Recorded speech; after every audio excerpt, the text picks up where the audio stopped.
Lalu ada pengertian tarekat.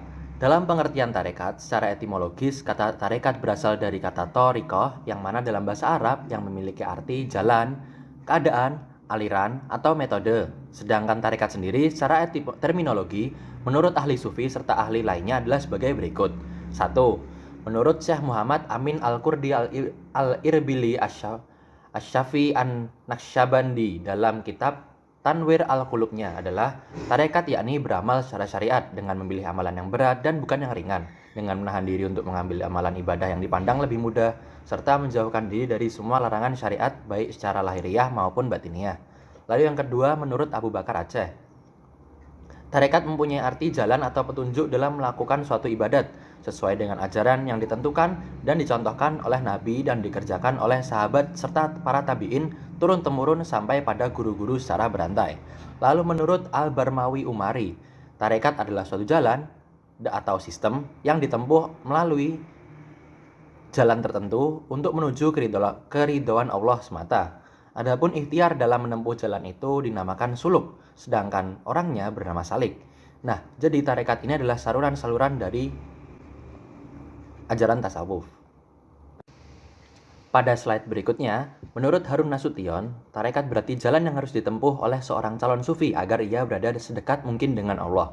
Lalu yang kelima, menurut Al-Taftazani, tarekat diartikan sebagai sekumpulan sufi yang berkumpul dengan salah seorang syekh tertentu, taat dalam aturan-aturan yang terperinci dalam tindakan spiritual, hidup secara berkelompok di dalam ruangan-ruangan peribadatan, atau berkumpul secara berkeliling dalam momen-momen tertentu, serta membentuk majelis-majelis ilmu dan zikir secara organisasi.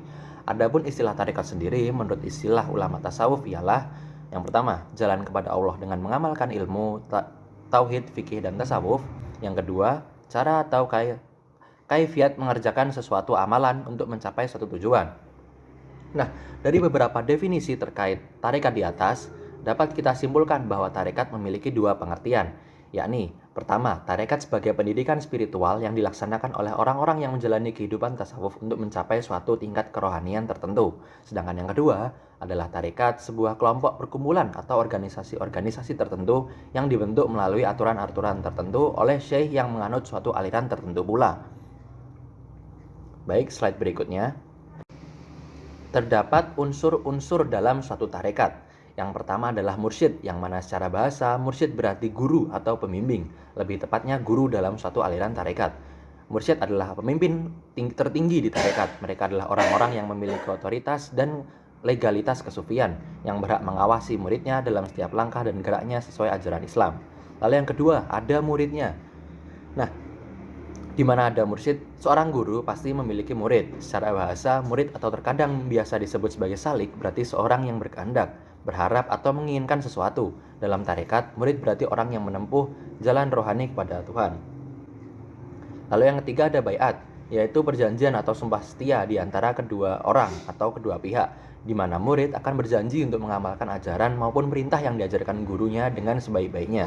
Lalu yang keempat ada silsilah, yaitu mata rantai yang menghubungkan kesinambungan rohani antara mursyid dengan mursyid sebelumnya sehingga sampai pada mursyid tertinggi. Hal ini harus ada sebab bimbingan kerohanian yang diambil oleh guru-guru itu harus benar-benar berasal dari Nabi Muhammad. Lalu yang kelima ada ajaran. Ajaran adalah praktik-praktik dan ilmu-ilmu tertentu yang diajarkan dalam sebuah tarekat. Guru-guru tarekat yang sama pasti mengajarkan ajaran-ajaran yang sama secara berulang-ulang dan secara berturut-turut kepada murid-muridnya. Next slide.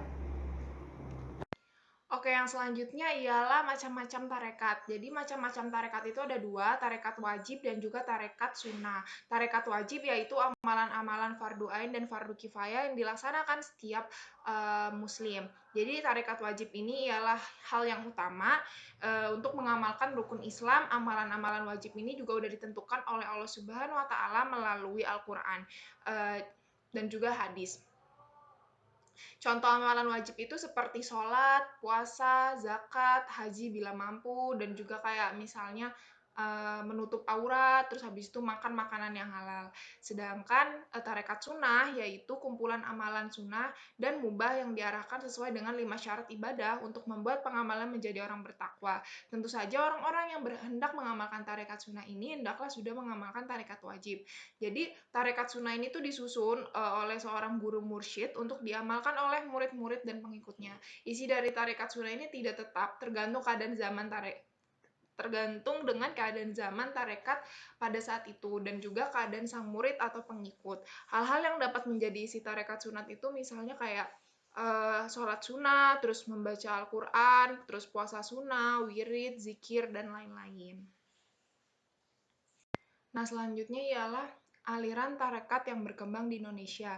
Yang pertama ada tarekat Qadiriyah, yang mana tarekat Qadiriyah ini didirikan oleh Syekh Abdul Qadir Jailani dari tahun 1077 sampai 1166.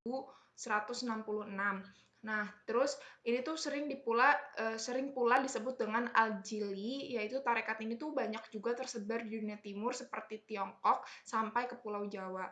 Nah, pengaruh tarekat ini cukup banyak meresap di hati masyarakat yang dituturkan lewat bacaan manakib pada acara-acara tertentu. Naskah asli manakib ini ditulis dalam bahasa Arab, berisi riwayat hidup dan pengalaman Sufi Abdul Qadir Jailani, sebanyak 40 episode. Manakib ini dibaca dengan tujuan agar mendapatkan berkah dengan sebab keramatnya. Terus yang kedua adalah Tarekat Rifaiyah. Tarekat Rifaiyah ini didirikan oleh Syekh Rifai yang nama lengkapnya itu adalah Ahmad bin Ali bin Abbas. Ciri tarekat ini adalah penggunaan tabuhan rebana dalam wiridnya yang diikuti dengan tarian-tarian dan permainan seperti debus. Dan juga permainan debus itu seperti menikam diri, misalnya dengan sepotong senjata tajam yang diiringi dengan zikir-zikir tertentu. Nah, permainan debus ini berkembang di daerah termasuk Sunda, khususnya Banten di Jawa Barat. Dan ini cuma dilakukan oleh orang-orang yang profesional. Nah, tarekat yang ketiga ialah tarekat Naqsyabandi. Adapun tarekat Naqsyabandi ini didirikan oleh Muhammad bin Bahauddin Al-Uwaisi Al-Bukhari 727 sampai 790 Hijriah. Tarekat ini banyak tersebar di Sumatera, Jawa maupun Sulawesi. Terus tepatnya itu di daerah Minangkabau. Nah, tarekat ini tuh dibawa oleh Syekh Ismail Al-Khalidi Al-Kurdi. Jadi dikenal dengan sebutan tarekat Naqsyabandiyah Al-Khalidiyah. Nama amalan tarekat ini sampai saat ini tuh belum banyak dijelaskan ciri-cirinya. Nah, yang keempat yaitu ialah tarekat Samaniyah. Tarekat Samaniyah itu didirikan oleh Syekh Saman yang meninggal dalam tahun 1720 di Madinah. Tarekat ini banyak tersebar luas di Aceh dan juga mempunyai pengaruh yang dalam gitu di daerah Aceh situ. Juga ada di Palembang, terus di Sumatera, terus habis itu ciri-ciri dari tarekat Samaniyah ini adalah mereka mengucapkan lafaz la ilaha illallah dengan suara yang keras dan juga melengking. Terus ya zikir-zikir lainnya pun mereka mengucapkan dengan suara yang keras dan lengking. Nah, terus habis itu Syekh Saman ini beliau juga mengajarkan agar memperbanyak sholat dan zikir, kasihi fakir miskin, terus jangan terlalu mencintai dunia, terus jangan menukar akal basyariah dengan akal robaniyah. Terus beriman hanya kepada Allah dengan tulus dan ikhlas. Nah, terus yang selanjutnya ialah Tarekat Khalwatiyah. Tarekat Khalwatiyah ini mula-mula tersiar di Banten oleh Syekh Yusuf Al-Halwati Al-Makassari.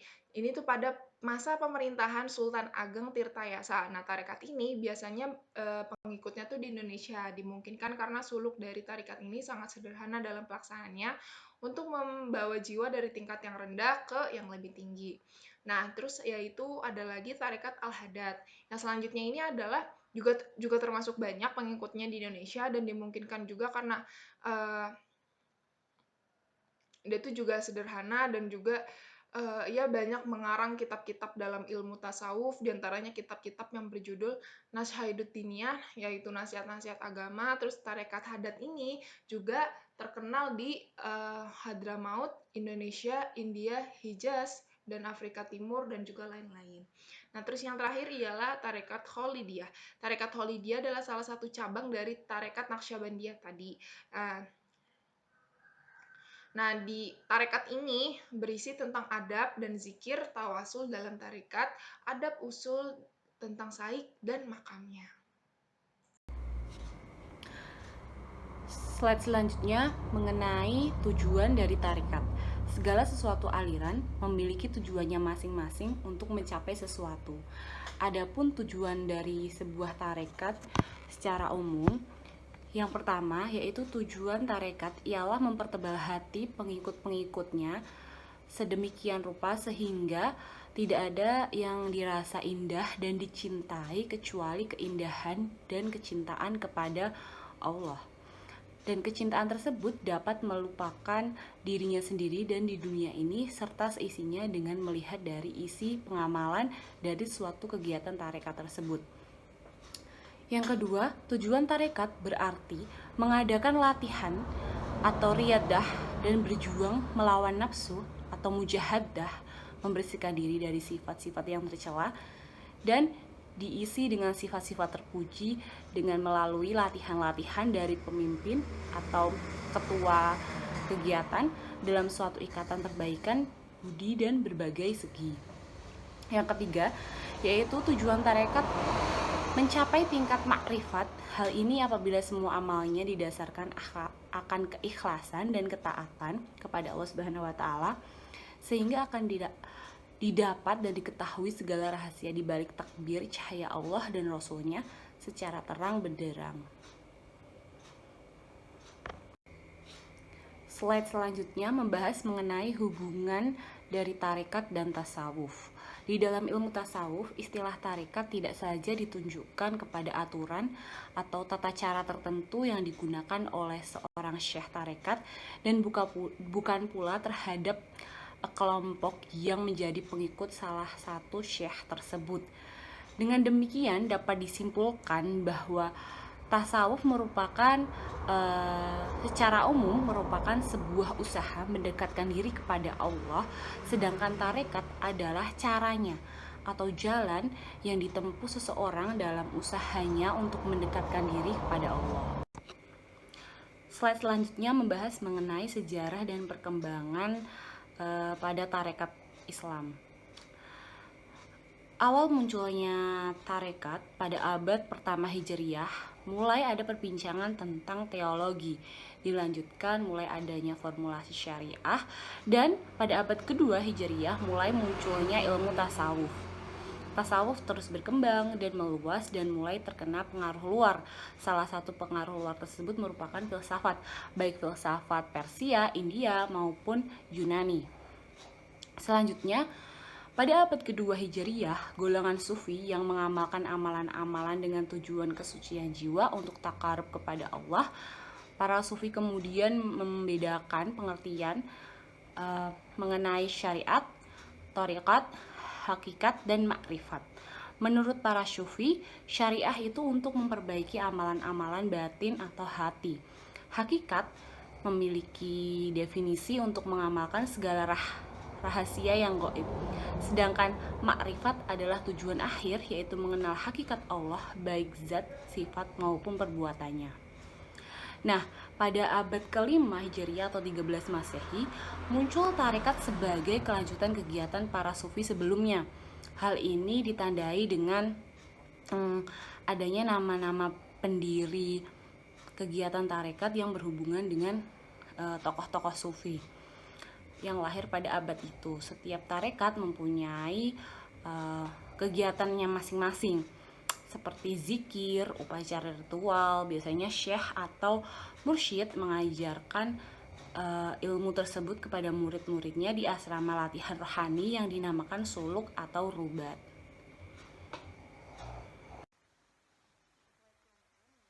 Mengenai perkembangan tarekat Islam. Pada masa permulaan Islam hanya terdapat dua macam tarekat, yaitu tarekat Nabawiyah, yaitu amalan yang berlaku di masa Rasulullah SAW yang dilaksanakan secara murni dan diberi nama dengan tarekat Muhammadiyah atau juga tarekat syariat. Yang kedua yaitu ada tarekat Salafiyah, yaitu cara beramal dan beribadah pada masa sahabat dan tabi'in dengan maksud memelihara dan membina syariat Rasulullah dan diberi nama dengan Thariqat Salafus Shaleh.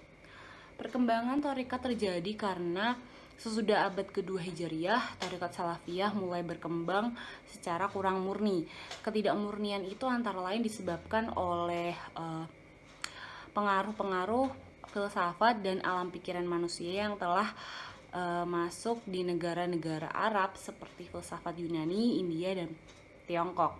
Sehingga pengalaman thariqat Nabawiyah dan Salafiyah telah bercampur aduk dengan filsafat ini.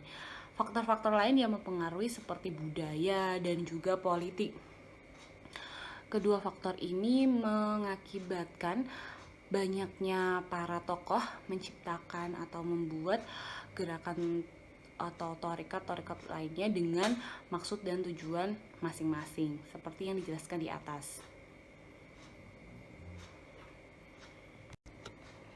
Slide selanjutnya membahas mengenai susunan struktur dalam melaksanakan thariqat. Berikut susunan struktur dalam melaksanakan thariqat. Yang pertama ada mursyid, yaitu orang yang memberikan petunjuk atau irsyad atau sering disebut dengan syekh. Yang kedua ada mu'alim, yaitu guru yang memberikan ilmu atau pengurus satu pengajian. Yang ketiga ada mu'adzib, yaitu guru yang mengajar adab atau moral. Yang keempat ada ustadz, yaitu sebutan untuk seorang guru. Yang kelima ada nusak, yaitu orang yang mengerjakan segala amal dan perintah agama. Yang keenam ada ubad, yaitu orang yang ahli dan ikhlas dalam mengerjakan segala ibadah. Yang ketujuh ada imam, yaitu pemimpin yang bukan saja dalam soal ibadah, bahkan juga dalam soal suatu aliran keyakinan. Yang kedelapan ada sadah, yaitu penghulu.